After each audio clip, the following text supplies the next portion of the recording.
మాట్లాడతా. Thank you so much every. Thank you. అందరికీ hi. Media అన్నయ్యలందరికీ హలో. జాను మేరీ జాను అనే సాంగ్ నాకు ఆపర్చునిటీ వచ్చిందండి.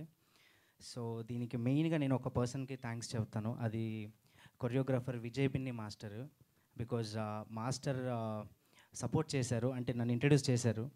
So thank you so much Vijay master. And secondly thanks to మన hero గారికి and Ram sir, Govind sir and ma'am Madhavi ma'am. Thank you for all this support. And Sairajesh sir, మీకు నేను పెద్ద ఫ్యాన్ బేబీ మూవీకి. And all the very best sir మీకు. Ajay Ghosh sir, మీకు చాలా పెద్ద fan sir me యాక్టింగ్కి. I respect you a lot. నాకు ఎక్కువ తెలీదు కానీ మీ యాక్టింగ్ చూశాను సార్, చాలా ఇష్టం నాకు. So huge respect to you. And thank you so much for the opportunity. Thank you. Thank you అండి, థ్యాంక్ యూ సో మచ్ అండి. ఇప్పుడు ఆదిత్య మ్యూజిక్ నుంచి నిరంజన్ గారిని మాట్లాడవలసిందిగా కోరుకుంటున్నాం.